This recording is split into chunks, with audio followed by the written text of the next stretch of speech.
नमो बुद्धाय, जय भीम, जय भारत, जय संविधान, जोहार साथियों। अभी आपने देखा पिछले लगभग 10-12 दिनों से एक केस बहुत ज्यादा गर्म है।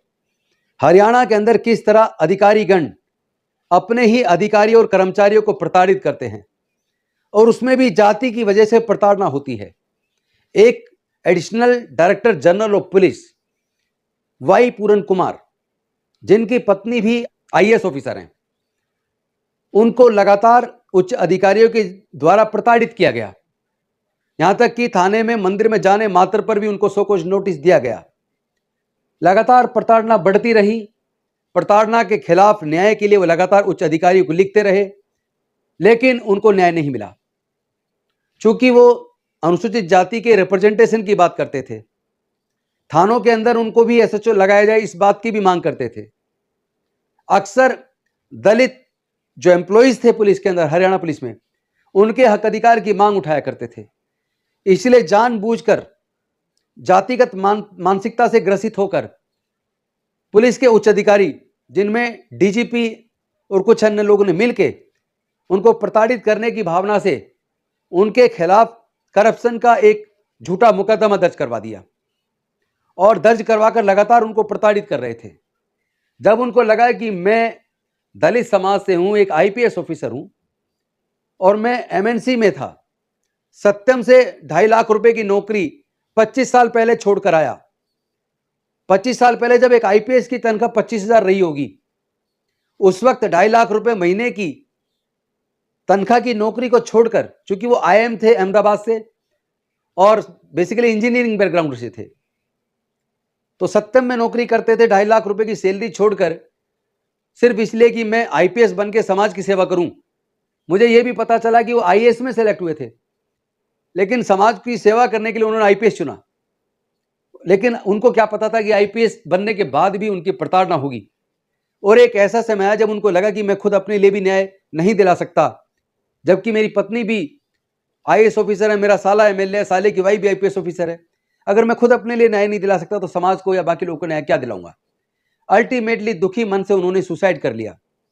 सुसाइड के बाद लगातार दोषियों के खिलाफ उचित धाराओं में मुकदमा दर्ज करके गिरफ्तार करके इंडिपेंडेंट जांच कराने की मांग चल रही थी, लेकिन एफआईआर के अंदर जो धारा लगनी चाहिए थी नहीं लगाई गई। उनको जो मुलजिम वाली कैटेगरी में रखना चाहिए था नहीं रखा गया।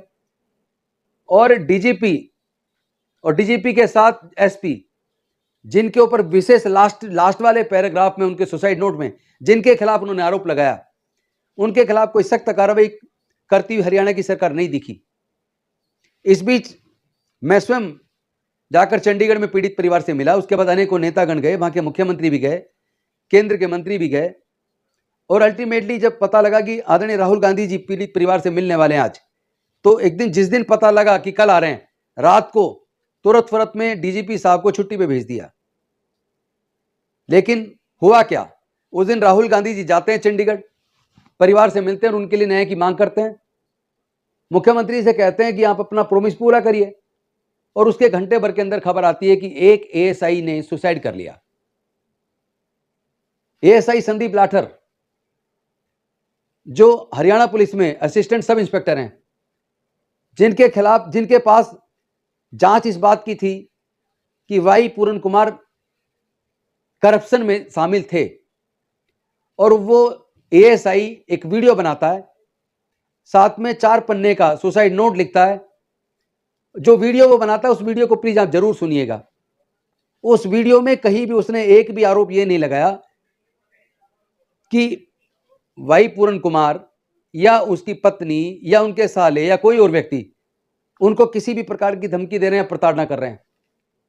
और उनकी अपने वीडियो में वो बार बार डीजीपी शत्रुजीत कपूर और एसपी बिजानिया उनकी तारीफ कर रहे हैं, कह रहे हैं वो बहुत ईमानदार हैं, और साथ में कह रहे हैं वाई पूरन कुमार करप्ट थे। तो जिन पे आप करप्शन का आरोप लगा रहे थे एसआई साहब, वो तो सुसाइड कर चुके, आपको किस बात का खतरा था, आपने सुसाइड क्यों किया। तो ये सारी बातें गले नहीं उतर रही हैं। समाज में, पूरे देश में इस बात को लेकर चर्चा है कि जिनके खिलाफ वो बोल रहे हैं कि उनके खिलाफ करप्शन के चार्जेस थे, वो पैसे लेते थे, अपने ड्राइवर के थ्रू लेते थे, भाई लेते थे तो जांच तुम्हारे हाथ में थी, जांच करते, सबूतों के साथ जांच सामने रख देते। आपको सुसाइड करने की क्या जरूरत थी? आपको तो कोई धमकी नहीं मिल रही थी कहीं से, आपको तो किसी ने परेशान नहीं किया। इसका मतलब यह है कि ये बहुत बड़ा षड्यंत्र है, एक तरह का मध्य प्रदेश का कहीं व्यापम घोटाला जैसा घोटाला तो नहीं है? जैसे व्यापम घोटाला में एक क्राइम को छुपाने के लिए दूसरा क्राइम, दूसरे के बाद तीसरा क्राइम। तो एक डीजीपी और एसपी को बचाने के लिए कहीं ऐसा तो नहीं है कि एएसआई संदीप कुमार लाठेर को शहीद कर दिया हो? क्योंकि वो सुसाइड अगर करेंगे तो उसकी कोई वजह होनी चाहिए। सुसाइड की वजह समझ नहीं आ रही है कि वो क्यों सुसाइड करेंगे। कहीं ऐसा तो नहीं उसको कुछ ऐसे राज थे कि अगर वो राज जांच में आते और वो राज खुलते तो इसमें बहुत सारे बड़े बड़े अधिकारी फंसने वाले थे। तो वो बड़े अधिकारियों को बचाने के लिए एएसआई संदीप लाठर को ही शहीद कर दिया, कहीं ऐसा तो नहीं है? मुझे लगता है इसकी इंडिपेंडेंट एजेंसी से, सुप्रीम कोर्ट के एक जज, सिटिंग जज के देखरेख में इसमें जांच होनी चाहिए, सच्चाई सामने आनी चाहिए।